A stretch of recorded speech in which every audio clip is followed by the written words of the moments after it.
LH가 발주한 15개 아파트에서 철근 누락이 확인되면서 내가 사는 곳은 과연 괜찮은 건지 안전성 우려가 커지고 있습니다. 네, 건설 현장에서의 꼼꼼한 시공과 감리 과정이 필요하다는 지적들이 나오고 있는데요. 전문가의 설명 들어보겠습니다. 홍성용 건축사님 모셨습니다. 어서 오십시오. 어서 오세요. 네, 안녕하세요. 네. 철근이 누락된 아파트 이제 명단이 나왔고요. 일부 아파트는 또 주민들이 이미 입주를 했거든요. 그래서 이 명단 보고 이게 계속 살아도 되는 건지 좀 불안해 떠는 분들도 있을 것 같아서 그 부분은 어떻게 보시는지요?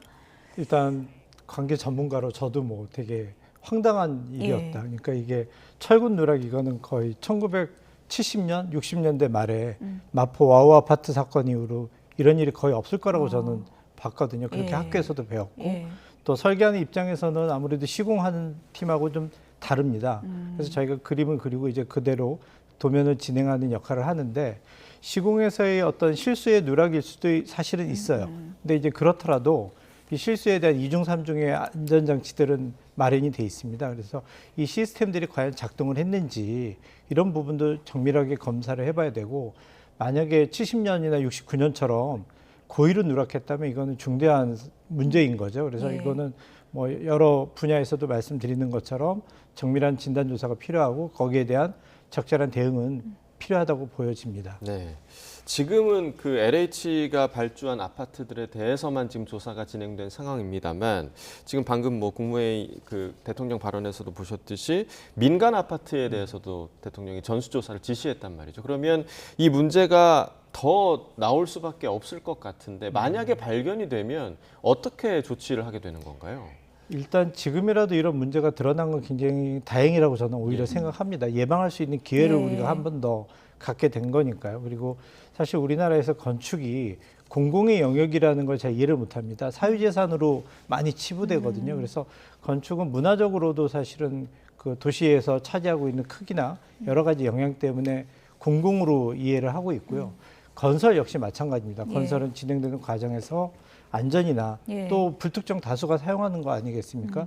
지금 들어와 봐 있는 YTN 건물도 만약에 부실 시공으로 지어졌다 그러면 수많은 사상자가 발생될 수 있는 거라 이거는 분명한 공공의 영역이어서 저는 이번 기회에 좀 공공적 시각에서 건축과 건설을 바라봐야 되지 않나 그렇게 생각하고 있습니다. 궁금한 부분은 이제 철근 빠졌다고 이제 발견되면 짓고 나서도 보강 공사 뭐 할 수 있는 방법이 있는 거예요? 예, 기술적으로는 얼마든지 다양한 방법이 있고요. 그리고 문제 해결에 대한 방법도 있고 다만 이제 거기서 비용이라든가 그다음에 이제 시간이라든가 이런 부분들 그다음에 기능 부분에서 약간 감수해야 되는 것이 있죠. 어쨌든 하고 나면 안전하게는 살 수 있다. 이렇게 볼 수 있는 거군요. 자, 지금 문제가 된 그 구조가 저희가 계속 언급을 하고 있습니다만 무량판 구조라는 이야기를 계속 하고 있습니다. 이 무량판 구조에 대해서 저희가 먼저 좀 이해를 해야 될 것 같아요. 어떤 구조인가요? 무량판 구조라는 것은 기본적으로 보가 없는 그러니까 슬라브 자체가 구조적인 역할을 할 수 있도록 그 고안이 된 시스템이고요. 이거는 건축은 이제 이거 말고도 굉장히 수많은 뭐 여러 가지 그 기술들이 개발되고 있습니다. 그래서 무량판도 우리가 통칭해서 그냥 판으로 되어 있는 것만 생각하지만 이것도 여러 가지 유형이 있습니다. 그래서 특허도 많고 기술적 개발도 많고요. 근데 무량판을 개발한 가장 큰 이유는 그 경제성과 기능성입니다. 그러니까 천장에 우리 일반 건물 보면 보들이 내려와 있지 않습니까? 그럼 그걸 위해서 뭐 덕트라든가 설비라든가 소방이라든가 이런 것들이 지나가야 되는데 그 보가 내려오면 그 직선으로 가야 되는 부분들이 꺾어지게 됩니다. 그러면 기능이 확 떨어져요. 지금 저희가 건축사님 왼쪽에 기둥식 구조랑 오른쪽에 무량판 구조 이렇게 해놨는데 요즘 신축 아파트는 무량판 구조가 좀 많은 겁니까? 보통 일반 그 주차장들이 좀 그렇게 많이 시공을 하고 있고요. 그게 이제 이유가 뭐냐면 만약에 보를 만들게 되면 그만큼 손실이 오지 않습니까? 그럼 주차 대수를 주차 공간이 그만큼 협소해지기 때문에 지하를 더 많이 파야 됩니다. 그러면 이제 비용이 뭐 지상 올리는 것보다 훨씬 더 들어갈 수도 있는 거죠. 그래서 우리가 가성비 얘기하지 않습니까? 적절한 투자, 적절한 시공 방법 이걸 고안해서 이제 무량판이라고 그 무량판 공사를 진행하게 되는 것입니다. 다시 그래픽을 좀 보여주시면요. 그러니까 무량판 같은 경우에는 층고를 좀 높이 올릴 수 있는 그런 또 이점도 있어서 요즘 많이 쓴다고 하던데 비전문가인 저희가 봐도 이제 기둥이 지금 받치고 있는 게 전부기 때문에 저기서 철근 빠지면 상당히 좀 위험해질 수밖에 없겠다 그런 생각이 드네요. 그렇죠. 그래서 우리가 이제 특수한 구조를 쓸 때는 일반적인 많이 보급된 값상 공법이 아니라 다른 공법을 쓸 때는 그만큼 기술적인 보완이라든가 특히 시공에서 되게 주의를 기울여야 합니다. 예. 근데 이제 이런 부분들이 좀 놓치는 거죠. 그러니까 우리나라에서 대표적인 무량판 구조로 되어 있는 건 김포공항입니다. 김포공항 지붕 같은 경우는 이제 와플 구조라 그래서 일종의 무량판 구조거든요. 그것도. 근데 지금 뭐 60년이 지나도 멀쩡하지 않습니까? 예. 그러니까 제대로 하면은 예. 전혀 문제가 없다. 아. 다만 이 특별한 것이기 때문에 조금 더 기울여야 되는데 신경을 이런 부분들이 누락된 것이 아닌가 싶습니다. 네. 그러니까 지금 그 전수조사를 통해서 드러난 문제점이 철근 누락이잖아요. 예. 이 부분 쪽에 지금 집중을 하고 있는데 이 철근 누락 쪽만 우리가 체크를 해봐야 되는 건지도 좀 의문이거든요. 사실은 이번 기회에 이제 전반적인 건설 현장에서의 문제점을 좀 우리가 되짚어 볼 필요도 있고 이게 이제 개별 사안의 문제인지 아니면 우리 사회의 시스템 오류가 이제 한꺼번에 드러난 건지 정밀한 진단이 필요할 것 같습니다. 예. 근데 철근 빠진 게 얼마나 심각한 문제인지 이 부분도 이제 과거 저희가 여러 사례에서 알 수가 있었는데 건축사님 삼풍백화점도 이 예. 구조였다면서요? 그렇죠. 그러니까 앞에서 제가 말씀드린 것처럼 우리가 특별한 걸 쓸 때는 공사도 되게 조심해야 되고 신경 쓸 게 많고 예. 그러니까 보강해야 될 게 많습니다. 마찬가지로 사용법도 마찬가지죠. 삼풍백화점도 사실은 무량판 구조인데 이거 이제 펀칭이라 그래가지고 위에 절대 해서는 안 될 행위를 한 거죠. 아. 그러니까 굉장히 무거운 제가 알기로는 예. 실외기를 옮기는 과정에서 예. 얘를 들어서 옮겼어야 되는데 예. 얘를 밀어서 옮긴 겁니다. 아. 그러니까 밀게 되면은 무량판은 굉장히 치명적이거든요. 아, 예. 그렇습니까? 그러니까 결과적으로 예. 그런 일이 벌어지는 거죠. 예. 뭐 화정 아이파크도 그렇고 예. 무량판 구조에서 저런 붕괴 사고가 과거에 있었는데도 예. 저 사고로 교훈을 얻지 못했다 이런 또 예. 지적도 있는 것 같아요. 예. 그러니까 그 화정 사건 이후로 이제 책임자 처벌이 굉장히 강화됐죠. 굉장히 무서울 정도로 강화돼서 어떤 건축사분이나 기술사분들은 그 책임이 너무 무서워서 난 안 하겠다 이런 분도 계십니다. 그래서 예. 우리가 처벌 중심에 이것도 중요하지만 누군가는 책임져야 되니까요. 중요하지만 보다 근본적으로 원인을 좀 찾아볼 필요가 있지 않나. 예. 그래서 이번 기회에 뭐 국토부라든가 학계라든가 전문가 집단에서 전면으로 나서서 정말 문제가 뭔지 만약에 처벌 중심으로 계속 가게 되면은 이런 상황이 똑같이 반복될 수도 있습니다. 네.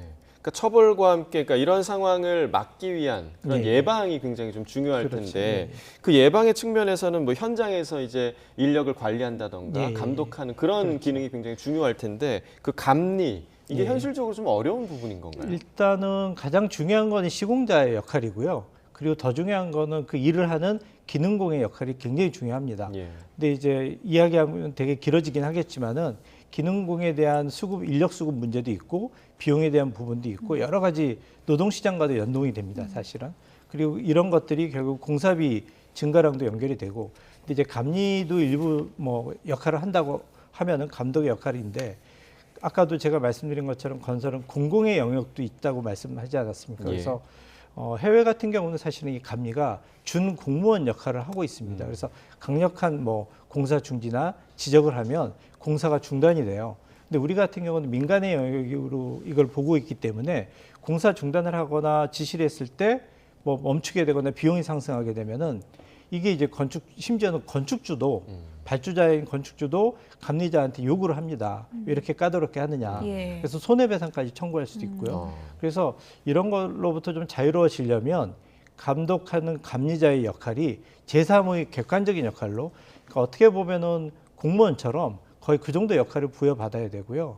이들의 역할에 대한 지적이 뭐 나중에 어떤 손해배상이나 이런 걸로 가면 안 되고, 더 중요한 거는 지금 현재 건설사업관리나 여러 가지 민간 발주도 마찬가지지만은 이 감독해야 될 사람을 계약하는 사람이 누구냐면 감독 받을 사람들이에요. 그러니까 제대로 되기가 어렵죠. 예. 제일 중요한 건 이제 가격 경쟁으로 이거를 본다는 얘기죠. 그래서 가격 경쟁으로 가면 경력 15년, 20년 차가 해야 될 현장을 2년 차로 계약하는 경우도 있습니다, 실제로. 그래서 이런 문제점을 지적을 해도 민간 발주에서는 경쟁의 중심이니까 가격 낮추기로 되는 거죠. 그래서 예.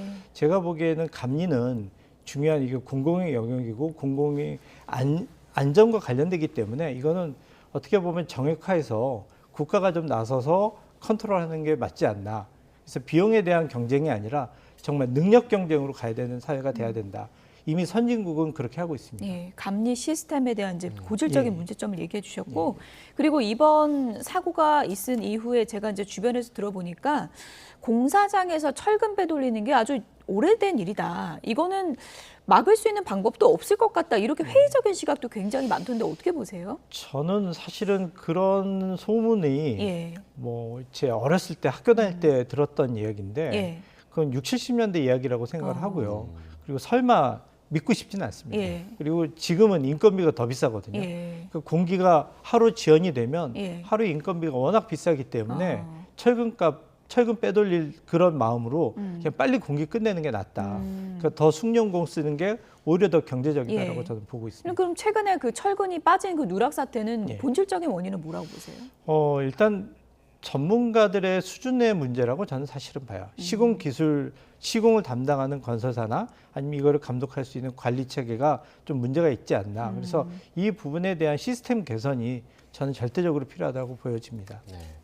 또 문제점으로 지적되고 있는 게 LH의 전관 예우 예. 그리고 이게 이제 설계와 구조의 전문성을 떨어뜨린다 이런 예. 지적이 있거든요. 이 부분은 좀 어떻게 보시나요? 저도 역시 이것도 이제 소문으로만 알고 있고 예. 설마 그럴 리가라는 생각은 있지만 워낙 소문이 강해서 이 정관 예우라는 게 모든 분야가 우리나라가 있지 않습니까? 그렇죠. 그래서 특히 뭐 각종 공사들의 뭐 LH뿐만 아니라 사실은 각종 공사들의 정관 예우가 크다라고 얘기하고 있는데 이 정관 예우가 사실은 전문성 영역에서는 치명적인 거죠. 실력을 평가하는 것이 아니라 인연으로 평가한다는 건 큰 문제가 있습니다. 제대로 된 감독이 될 수가 없는 거잖아요. 그렇죠. 예. 예. 그럼 그 부분은 뭐 사실이라고 믿고 싶지 않다고는 하셨지만 어느 정도 좀 현실이라고 지금 받아들여지고 있는 부분이 있기 때문에 어떻게 네. 고칠 수 있는 부분인가요? 그거는. 이 이야기가 되게 길어져가지고요. 예. 가능한 좀 축약해서 간단하게 말씀해 얘기하면은 주시면 좋을 것 같습니다. 예. LH만이 독점할 수 있는 택지 개발이나 도시 개발 법이 있습니다. 그래서 이거를 일본이나 유럽처럼 미국처럼 민간도 검증받은 민간 디벨로퍼들이 좀 참여할 수 있게 해주고 시장을 확대해주면 권력이 축소되겠죠. 예. 그러니까 지금 독점하기 때문에 그런 문제들이 좀 생기는 것 같습니다. 워낙 사안이 좀 복잡하고 여러 가지 또 이제 공법 설명도 간단하게 하시기엔 좀 어려운 부분이 예. 있겠지만 끝으로 제가 이 부분을 좀 여쭤볼게요. 지금 무량판 구조 문제 있다 이런 얘기 계속 나오다 보니까 예. 그럼 무량판 구조로 지은 아파트 가면 안 될 것 같다 이렇게 또 되레 겁을 먹는 분들 많거든요. 예. 이 구조 자체의 문제는 아닌 거죠. 그렇죠. 예. 왜냐하면 수십 년간 해외에서도 그렇고 국내에서도 많은 사례들이 이거보다 더 특수한 것도 많습니다. 예를 들면은 국내 현대건설이 실시 설계까지 해가면서 지은 게 아부다비의 루블 박물관이라고 있습니다. 그거는 엄청난 크기의 지붕을 철판으로 된 탄소 금속으로 된 지붕을 갖고 있거든요. 그것도 굉장히 위험한 구조입니다. 예. 하지만 튼튼합니다. 예. 그러니까 무량판이라고 해서 나쁜 것이 아니라 예. 이거에 대한 안전성만 확보된다 그러면 전혀 문제가 없고 어떻게 보면 지금 이런 문제점이 부각이 됐기 때문에 예. 정밀하게 조사하고 판단해서 안심할 수도 있는 건물도 있을 겁니다. 그래서 만약에 불안한 게 있다면 보강하면 되는 것이고요. 예. 다만 이제 이런 그 문제가 전문가 영역의 어떤 신뢰가 상실됐다라는 거는 굉장히 사회적 경제적으로 큰 그 비용 손실이 아닌가 싶습니다. 예. 내가 살 아파트 정하는데 건축 공법까지 막 따져봐야 되는 그렇죠. 그런 불안한 세상에는 살면 안 될 것 같습니다. 맞습니다. 철저한 감리가 좀 필요하겠네요. 지금까지 홍성용 건축사였습니다. 고맙습니다. 예, 감사합니다.